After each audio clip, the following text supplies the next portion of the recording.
Friends in Recovery, the Addiction Recovery Podcast, is brought to you by the Friends in Recovery community, a thriving network of individuals who are fighting back against the stigma of addiction. Join our hosts as they speak up about the real issues of addiction, treatment, and recovery. Friends in Recovery, the Addiction Recovery Podcast, is available on Facebook, Podbean, iTunes, and YouTube 24 hours a day, 7 days a week. Now, here are your Friends in Recovery. Welcome back, everybody, to the Friends in Recovery podcast with Jersey Ed, and I'm your host, Jersey Ed, along with my two co-hosts, Buckeye Bambi and Super Beth. Hi, ladies. How's everything going? Wonderful. Good, so good, full good. from Thursday.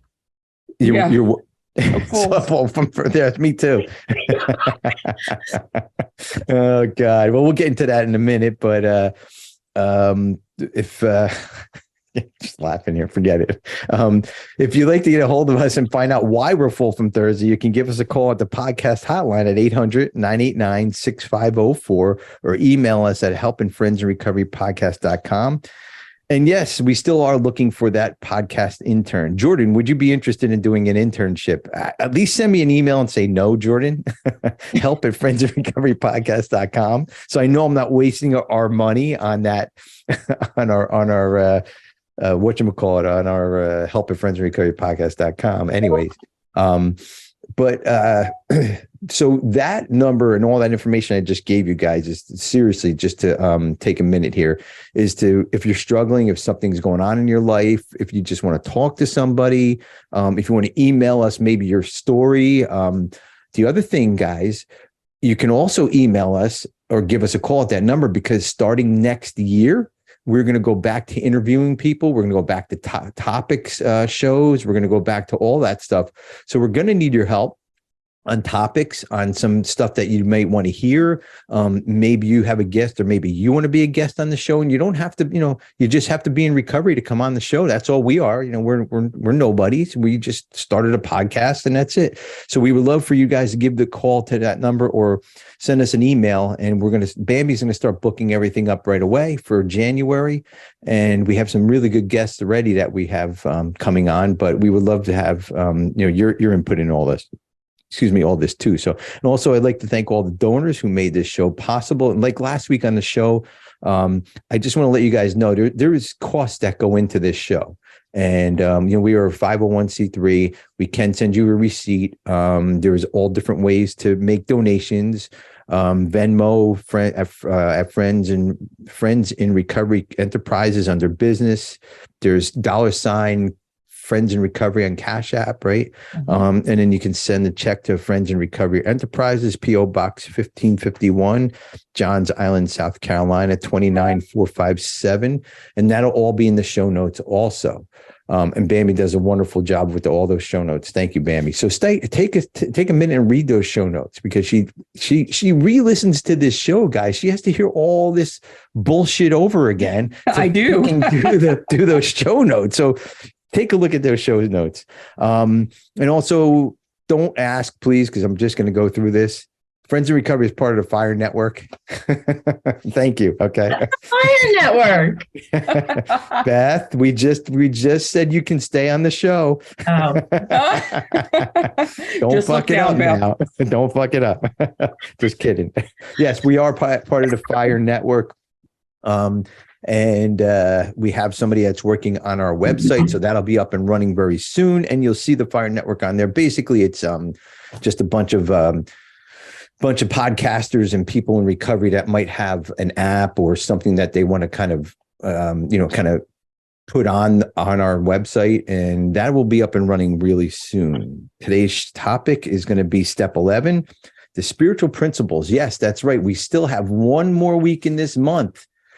Drag the fucking thing out, right, guys? Jesus. And we're going to talk about the spiritual principles. No, I'm just kidding. I love this. I'm actually going to miss these shows next year. I'll be honest with you, because I learned a lot.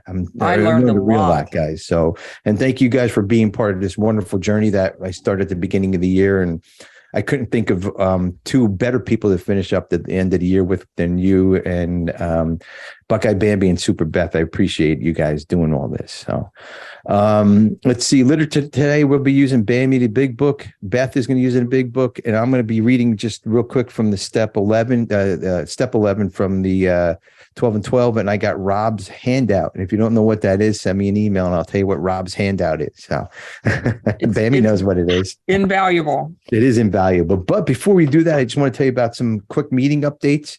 Don't forget our twice daily Zoom AA meetings on Zoom. You can find them at our website at friendsinrecoverycommunity.org, or we're on the intergroup website, aa-intergroup.org. And Bambi, would you be able to put that schedule up in the show notes every week? I can, absolutely. Right. So you'll find them in the show notes this week also. Look for us on social media, Facebook, Instagram. Telegram is a really cool app because everybody kind of talks back and forth. I was just talking to somebody about it yesterday. The middle of the night, 4:00 in the morning, 2:00 in the afternoon, there is support on this Telegram app. So search Friends in Recovery Community on Telegram. Download the app if you have it first, if you don't have it, and then request to come on to the Telegram app. And it's a lot of fun on there, a lot of good stuff being shared. Don't forget to like, subscribe, and share, and give us a 5-star review. And share. Make sure you share the show, guys. Go to your groups and start just sending them out to your groups. They'll think you're crazy, but that's okay. I do that every week and they think I'm nuts. So, and that is it as far as that goes. Sober shout outs. Does anybody have a sober shout out? Oh, I don't. Really? I'm the only one with a sober shout out this week. Wow. Yeah. Although, Ed, we should probably at least mention, we lost a good friend in recovery. Oh, yeah. Why don't you talk about that? And he was just a great guy, Vince. And, he was really a very important part of our Friends in Recovery network. I think he had touched all of our hearts. And I know that today would have been him and his wife's wedding anniversary. And he has 2 young kids. It's just very sad. It touched all of us. Yeah, we found out Vinnie R died about a week and a half, 2 weeks ago. And Vinnie's been on here since almost day one on our meetings. We're talking about our, the Friends in Recovery meetings. And he was just a big part of our world. I knew him personally and his wife personally. They were wonderful. Well, he was a wonderful person. His wife is still an amazing person. And, my prayers go out to the family. And Vinnie was just a great guy. He showed up all the time to all of our friends givings and gatherings. I had him at my house tons of times. So he was a good guy. I'm so sorry, guys. I didn't know him. Yeah, no, he was a great guy. And he would always come on to meetings in his truck because he would work like late. He was like this high guy in this high-end business, like not construction, not high-end business, but he was like this big boss that always had to go out and do like emergency work. And he was always in his truck with his hard hat on and his, that reflective vest that would be shining off of everything. And he was a good guy. And also, I also want to recognize one other person who just recently died. I found this out last week. A dear friend of mine up in Camden, Maine, Dr. Goggins, just an amazing, amazing man, amazing doctor in this field, in the substance abuse field. He would give the shirt off his back for anybody in recovery.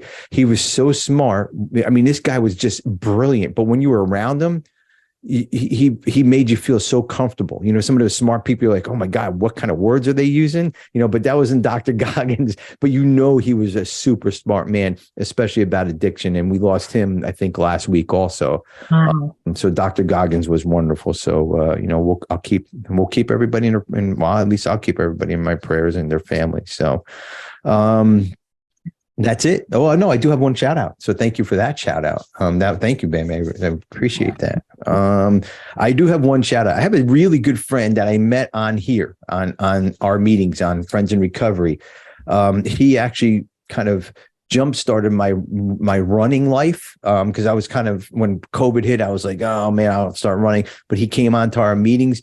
He pushed me to do an ultra marathon. He pushed me to do a calendar run. A calendar run, what that is it's It's you run the mile of the day for 30 days. So day one, you run 1, 2, 3, all the way up to 30. I ran 480 miles that week. Wow. And without Bob M, it was insane. Wow. It was insane. Without Bob M, I would have not been able to do that. So Bob, I want to just give you a shout out and thank you very much.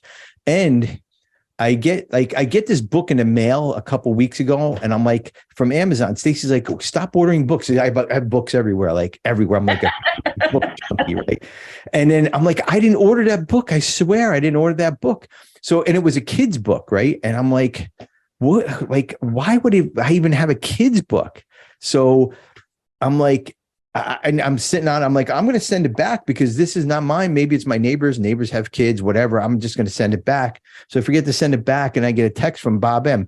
Did you like the book? I'm like, you motherfucker. I'm like, why did you send me that book? Right. And it was a book just about your dreams. And he said, before I started my business, he said, I had this book. And somebody gave it to me and he said, don't forget your dreams. And that's what this little book was about. And I keep it right at my desk. I keep it right here. I look at it all the times and I never forget my dreams, where my goals are going to be. So, thank you, Bob. And then he sent me 2 more books, like in the last week. And that was a couple of weeks ago, but this one is a good book, Running Past 50. Okay, guys, I'm 32. What the fuck is he sending this to me? Okay. So this one's going to go in the garbage. No, just kidding. Senior runners. Did you read that for senior runners? Exactly. And I just started this book yesterday. He just sent this Duff McKinnon, whatever. He's from Guns N' Roses. Oh. I got through the first chapter and it's a wild book. Can you imagine the stories that are going to go on through this book from Guns N' Roses, especially with Axl in the band? Come on. So, Duff McKinnon. It's a great book. It's called It's So Easy and Our Other Lies. And it's all about recovery too. So if you guys want that, we'll put that in the show notes. I guess you can get it on Amazon, and let's see if Duff will come on the show and talk about the book. Maybe so. we could reach out to him and see. So on that note, we're going to talk about Question of the Week. The question of the week, ladies. Here it is. This is a visual question of the week. I love this question of the week, and I did not pick this question because when I show you what I have, you're going to laugh, number one. And I just picked it out of the blue. And the question is, can you show me your oldest item inside your closet? Can you show me the oldest item inside your closet? And if you guys want to send us send us a picture of whatever it is, or let us know what your oldest item is in your closet on Facebook. It could be a piece of clothing, could be shoes, could be, I don't know, there could be an old yearbook in there. I don't know, whatever. It doesn't have to be clothes. So I'm going to start with Beth because I put her under the gun because she's not unpacked. I think they only packed one box and unpacked one box in 2 weeks. And it was probably the TV and the remote control. That's what I would have unpacked. Yep. Oh my God. Okay. So this is the oldest thing I have. It's homemade by my mom from 1973 or 75. It was 1975.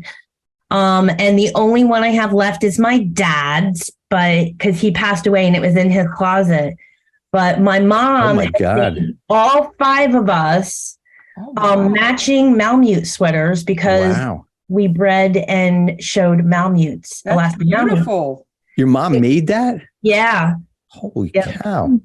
I don't know that. That is beautiful. Amazing. So my daughter had 70s day at school, and it's like one of those things that's always in my ready closet. Like it's always in my active closet. I've never worn it. It's like old. It's probably going to disintegrate at some point. But it's like one of the few things I have from my childhood that belonged to my dad. And every time I see it, it just brings me good memories. So yeah, my daughter wore it to school for 70 days. Like that is cool. Yeah. That is way cool. That is way cool. Beth, can you top that? That's pretty cool. Thanks, That's man. pretty cool. Hers is much older, but if I was in my Florida home and I could look in my stuff that's packed there, I probably have older, but this is one that goes with me from home to home. not that I'm homeless, but from home to home. And it is, of course, from when we won the Buckeyes. Championship Bowl. All right. And so of course, Buckeye B&B has to have an Ohio State thing. But the cool thing about this is it's stolen. I don't want to know. No. I need to explain that. Yes, okay, you do. So I have to now. I was at the same brother I just got back from his house, spending the weekend with. I was cold because I'd come from Florida, right, to Ohio, and it was like October-ish, and we were having a bonfire. And of course, I didn't bring, this is in 2004, and I didn't bring any winter clothes with me to Ohio, and I was freezing. And he said, well, I'll go get you a sweatshirt, sis. So he brought this down to me, and I'm sure he had full intention because they had just won that I should give this back. Bammy had other intentions. I did. And it is the warmest sweatshirt I've ever had, and I still wear it every season. Well, I love stories behind things like that. Like your brother, that means a lot. And you, Beth, your dad, that means a lot. That's so cool. This, I guess, my thing that I have is kind of from my mom, but no, it's not my thong. I was thinking about that, but it's not my thong. But you told us no underwear. No underwear, yeah, but I have to stand up to show it to you. So here, I'm going to show it to you, and then I'll tell you what it is. Let's see if we can see it. I have to hold it in front of me. See look at that.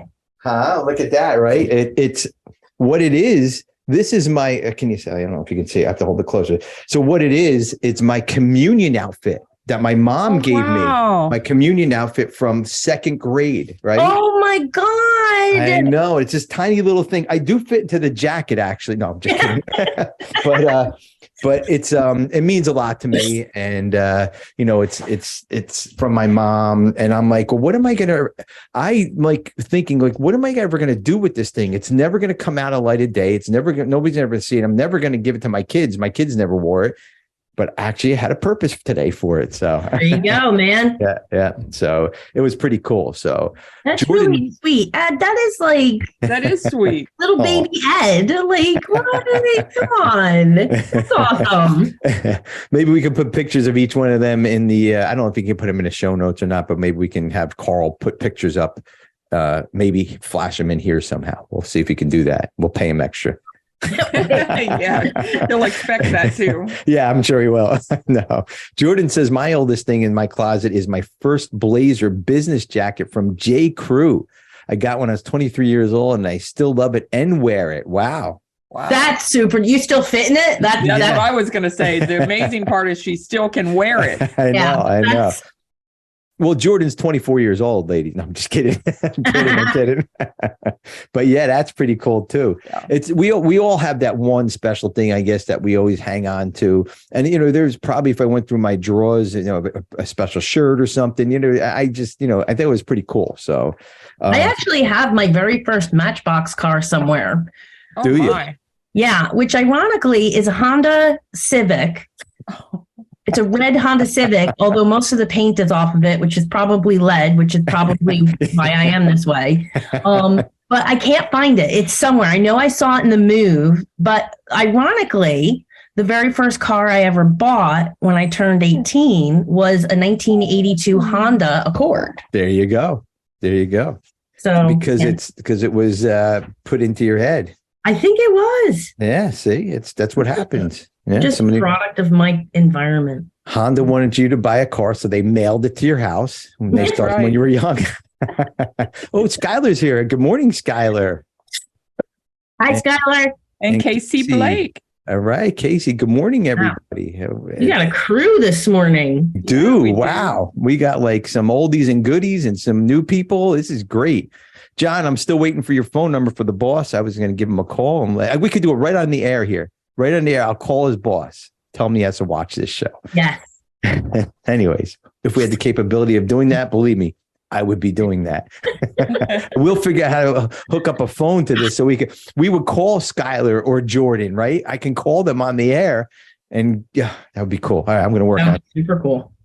Anyways, all right, let's get to step 11. So we're going to talk about the spiritual principles. The spiritual principle of step 11 is spiritual awareness. And I'm going to read step 11, and I'm going to have Bambi read something from the big book, and we're just going to discuss step 11, the spiritual principles of it, and whatever else we want to discuss today. So step 11, sought through prayer and meditation to improve our conscious contact with God as we understood him, praying only for knowledge of his will for us and the power to carry that out. And the spiritual principle, again, is spiritual awareness. This is where we become aware of other things, our lives, other people, being kind to other people, not thinking of ourselves, and not telling my wife that I have to go do my fourth and fifth step, all the time. This is where we become, okay, honey, I'll cut the grass and then I'll go talk to my sponsor, or vice versa. Andy, I'm going to have to cut the grass because I have to go. So, but all kidding aside, spiritual awareness to me is really, really important, because this is what kind of catapulted my recovery into the next realm, especially for step 12. And we all know what step 12 is, right? Because if I'm not spiritually aware and if I'm not okay with other people or even myself or just my spiritual being, I can't jump into step 12. Hands down, that will not happen, right? I could probably, but I would probably do it for selfish reasons, for reasons that, what are you going to do for me if I do for you type thing. So that's where this step and this principle really comes in, that it makes me aware of what I'm doing on this earth, why I'm here, and why my life got turned around. And the next step, I can go help somebody and have them get the same feeling I got, the same gift that I got. And not everybody wants to help. That's the other thing. And that's also spiritual awareness, because I have to understand I can't help everybody. I can't just walk up to somebody on the street. You need help. I'm slapping people on the head. If it was up to me, everybody would be in this program, believe me. But I also have to understand that some people may or may not want this help too. And that's where the prayer and meditation come in, and I pray for those kind of, those people who don't want that. And yes, there are people out there like that. So Bambi, I want you to read the spiritual experience on page 567. It kind of goes hand in hand with the spiritual awareness. So all yours. Spiritual experience. The term spiritual experience and spiritual awakening are used many times in this book, which upon careful reading shows that the personality change sufficient to bring about recovery from alcoholism has manifested itself among us in many different forms. Yet it is true that our first printing gave many readers the impression that these personality changes or religious experiences must be in the nature of sudden and spectacular upheavals. Happily for everyone, this conclusion is erroneous. In the first few chapters, a number of sudden revolutionary changes are described. Though it was not our intention to create such an impression, many alcoholics have nevertheless concluded that in order to recover, they must acquire an immediate and overwhelming God consciousness, followed at once by a vast change in feeling and outlook. Among our rapidly growing membership of thousands of alcoholics, such transformations, though frequent, are by no means the rule. Most of our experiences are what the psychologist William James called the educational variety, because they develop slowly over a period of time. Quite often, friends of the newcomer are aware of the difference long before he is himself.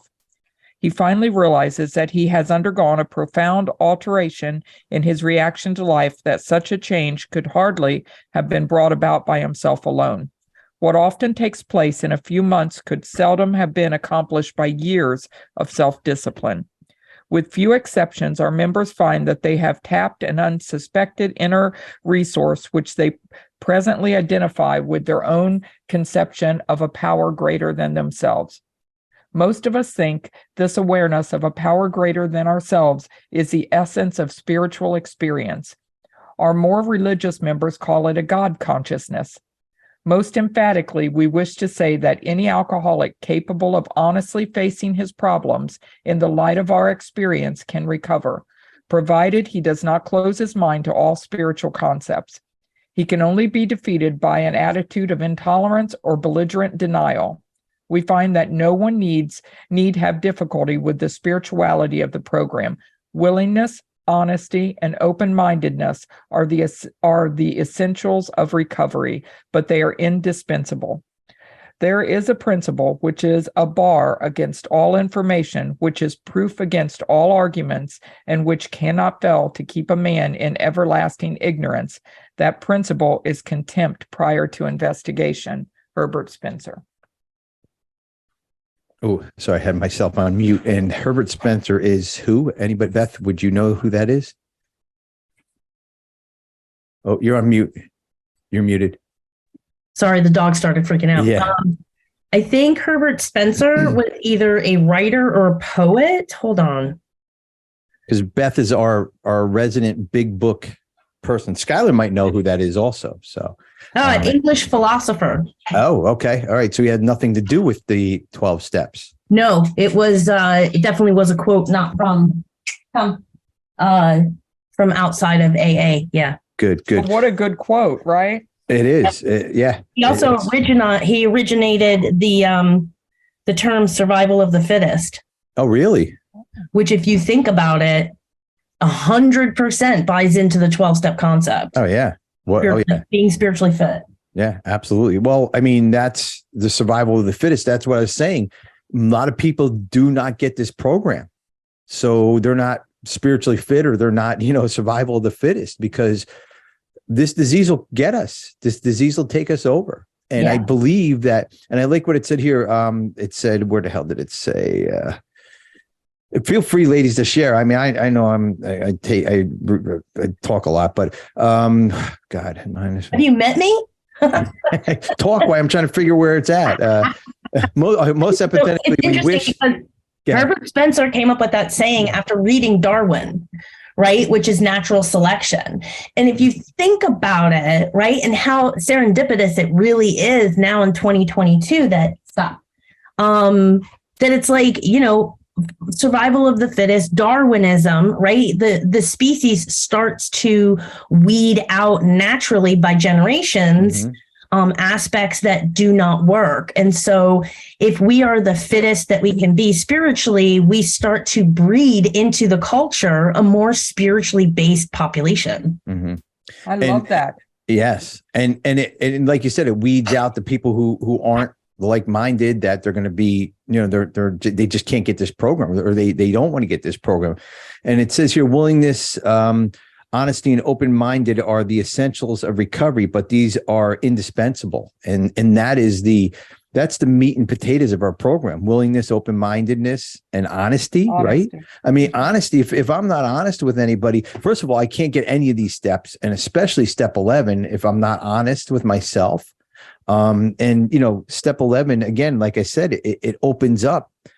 I think it just opens up a whole new world. I think, like it's, I hate to use this word, but it's like getting reborn, right? I mean, this step, because we're able to, first of all, it talks a lot about God, meditation. We talked about this last week or the week before, but praying and knowledge and the power for us to carry that out. I never had power when I was fucking using, guys. Ever, never.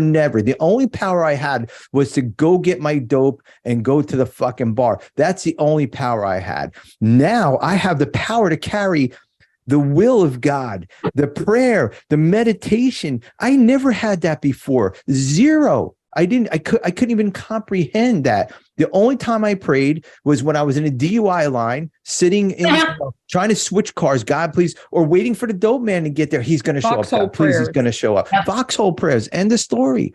But this step 11 and what you just read, the spiritual awareness of the step and the spiritual experience, I think go hand in hand, and it makes me come to a higher level in my recovery. Definitely. So, ladies, what's your thoughts on all this? Well, I mean, it says it in the big book during step 11 that it's like, by this point in the process, we've gotten our brains out of hock, right? So God gave us brains to use, right? So we're supposed to get out there by step 11, right? Step 9 is where he lets us out of the house to go talk to real people and do amends. And then so by step 10, we're doing that spot check. In step 11, we're supposed to become aware of how we affect the people in our lives. Yes. So if I don't show up, what is the effect on others? If I do show up and I'm an asshole, what is the effect on others, right? In hopes that we start to become considerate and start to think of somebody other than ourselves. The spiritual awareness.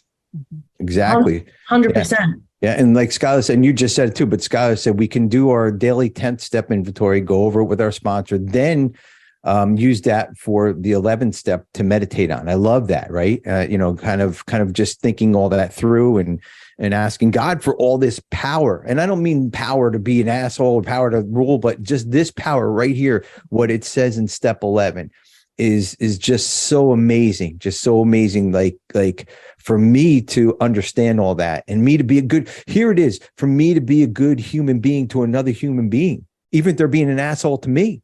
Right. I have to be aware of all that. There are times I want to drive people off the road. There are times I want to just scream at my wife. There are times that maybe when somebody gets on the show late, I get pissed. No, I'm just kidding. No, but I'm just kidding on that one. No, but that's where this all comes into, because again, I always say I'm a good human being. I have to be a good human being. And I believe that's where all this starts, because like you said, it gives us, the power to carry all this into our daily lives to make us a good human being. Let's see. Casey says, prayer is how I talk to God. Meditation is how I listen. Wow. I love that. Yeah, that is very powerful. Very, very powerful. So, Bambi, what's your thoughts and your spiritual awareness? Kind of like your experience from a newcomer.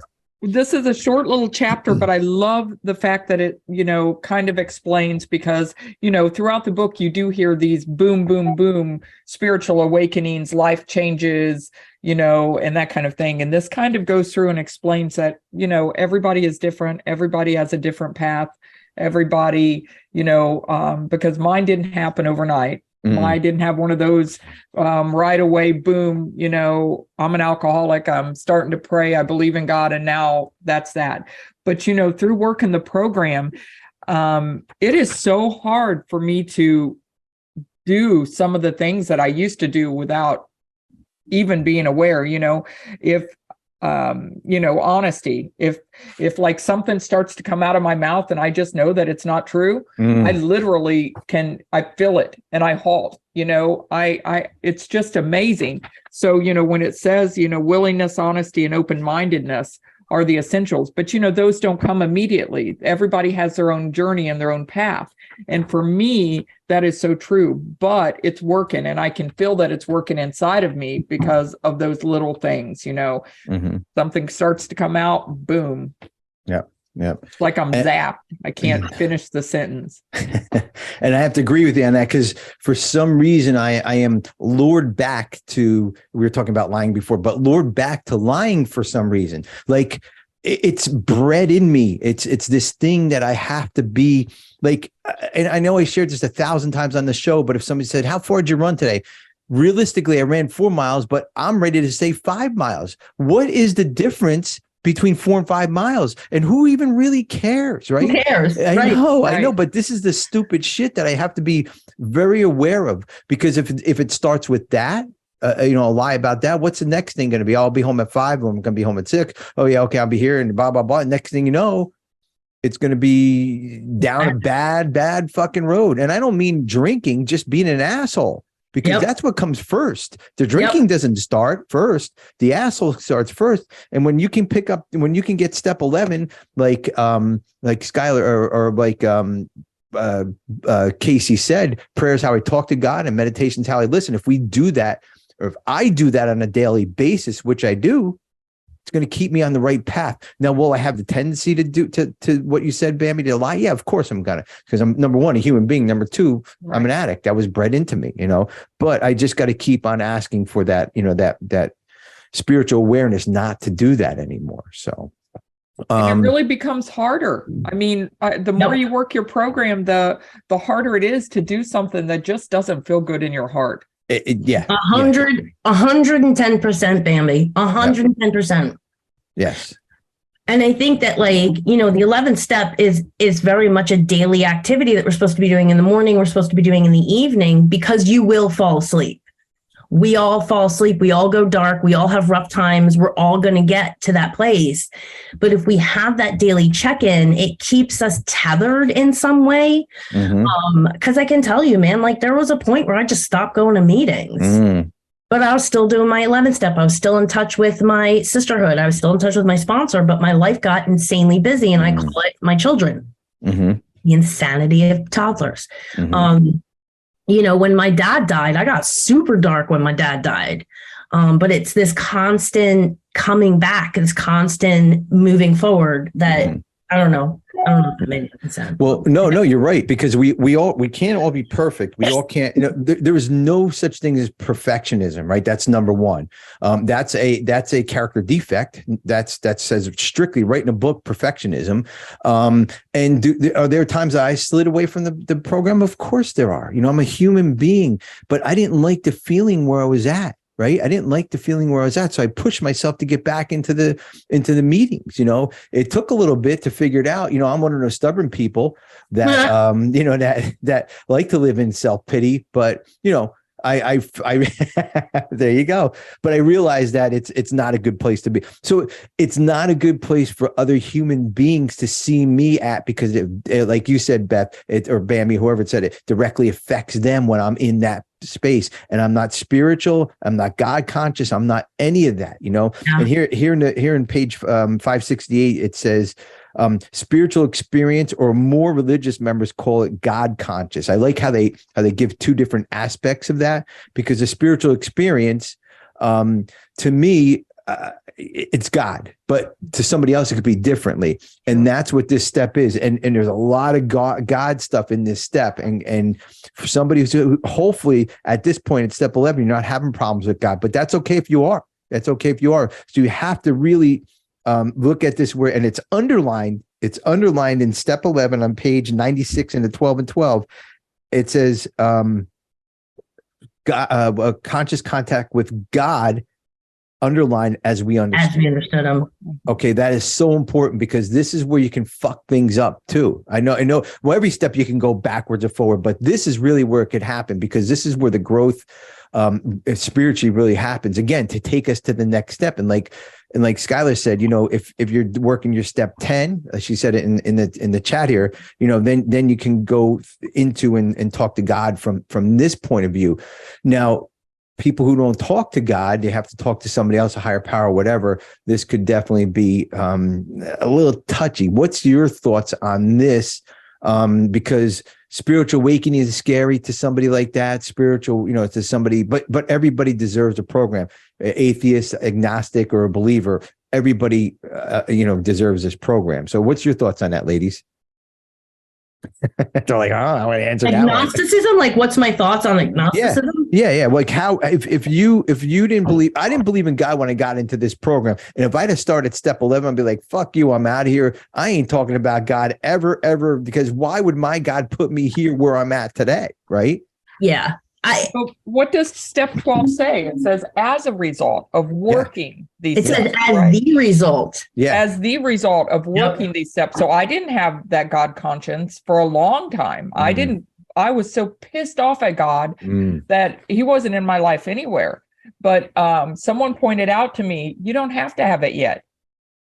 You work these steps and it's going to happen. Let's read step 12, you know, is what I was told. You know, as a result of working these steps. Yeah. So, Bambi, okay, so because you're the newcomer here and this is fresh in your mind, and me, I can't remember what happened yesterday, but where did you, I could remember my first marathon time and my fastest marathon time, but I can't remember like when I had my spiritual experience. No, just kidding. Where did that happen? Like, because there's a lot of God talk in all the steps, and how would you know, because I was pissed off at God too. I was pissed off at God too, but where did that come in? Like, how did you get that spiritual awareness or God consciousness into your life? How did you accept it? Slowly, or did it flash? It like exactly what this that chapter said. It didn't happen for me. It wasn't a spontaneous thing. It like grew within me. So it was slow. I didn't even realize it. You know, I mean, it was happening inside of me, and I didn't realize it until, for months and months and months. Other people noticed it first, exactly what that reading said. Other people noticed it and would point it out. Wow, you have really changed. And, and to me, I'm like, I have, I'm trying to work a good program is what I would say, but then it was like, and then it was more like all of a sudden I realized again, when something started to come out of me that wasn't truthful, and it's like, no, that doesn't feel good anymore. Yes. Yeah, absolutely. So it was slowly and it snuck up on me, but it's there now and it's powerful. But it was, again, by the time I got to the 12th step, it was there. By the time I worked my 12th step with my sponsor, it was there. It was there. And how about you, Beth? Did it sneak up, or was it sometime quickly or sometimes slowly? It's funny. I've ebbed and flowed with my faith in recovery. I feel like I'm very fortunate. I was not raised with a God in my life. We were Catholic. The last time I was in a church was at my Holy Communion when I was 6. And literally the next time I was in a church with my family was at my father's funeral. And the only reason we did the whole Catholic mass was for my grandmother and for my grandfather. So I feel like I really got a good start with God, that I had a very clean slate. I didn't have a resentment. I was like, what is this fucking God you're speaking of? Yeah. But as far as agnosticism, right? So there's a difference between being an atheist and being agnostic. Being an atheist means that you really do believe that we're just molecules running around loose in the world. Yeah. And I have met some true atheists, but agnostics, and I think that this is something that became very important to me the first time I went through the book. Being agnostic means I do believe in God. And if you're mad at God and say you don't believe in God, take a look at that. That doesn't make any sense. Doesn't make any sense. Yeah. Right. No. But being agnostic is understanding and believing that there is a God, whatever that definition is for you, but you don't believe that they play an active role in your life. And to me, and what I was challenged with, and I'm still agnostic, and somewhere in my life I'm always agnostic, is to admit that I believe in God, but I don't believe he can help me with X. So when my father died, I became completely agnostic in my marriage because I felt like he had taken the most important male figure in my life, and I wasn't going to let him take my husband. So I took my marriage out of God's hands, and 5 years later almost wound up getting divorced because I choked the shit out of my marriage. Yeah.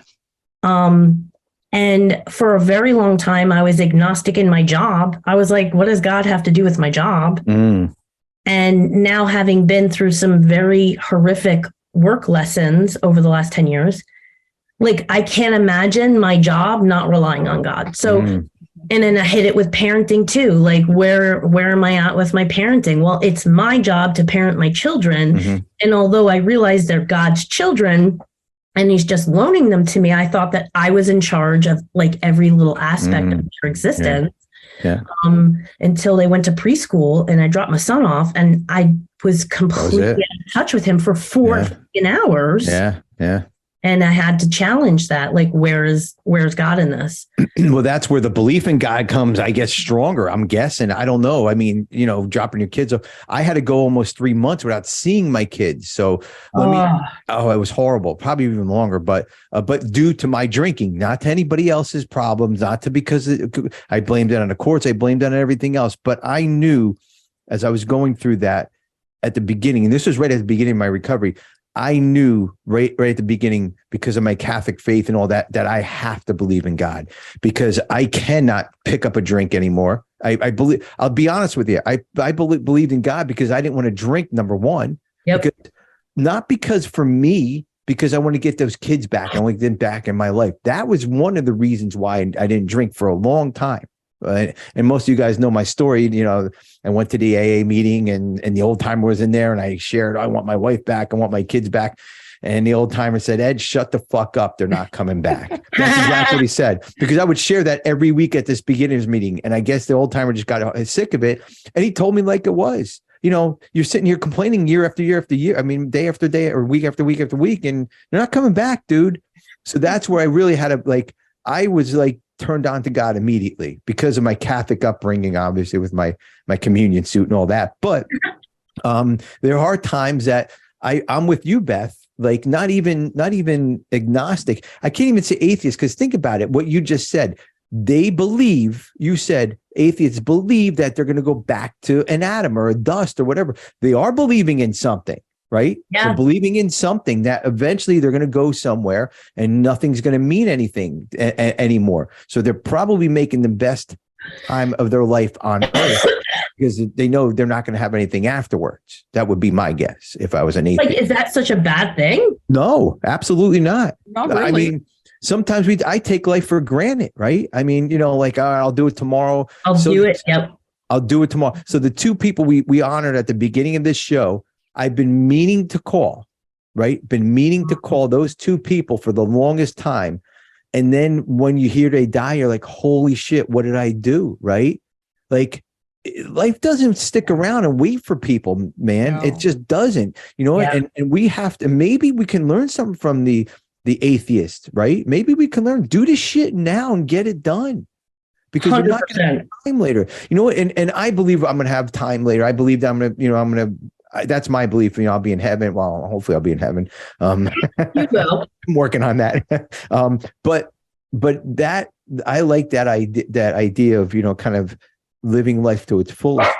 And I have to agree with you, Beth. There are times that I take my will back in my faith. There are times I'm like, the pity party, like, oh yeah, God's going to help me through this one. Oh yeah, really? Is that really not going to happen? But yes, it does. This time last year, guys, I was in the hospital, right? In the hospital. I had some major stuff going on in my stomach. And for Thanksgiving and after Thanksgiving, almost the beginning of December, I was in the hospital.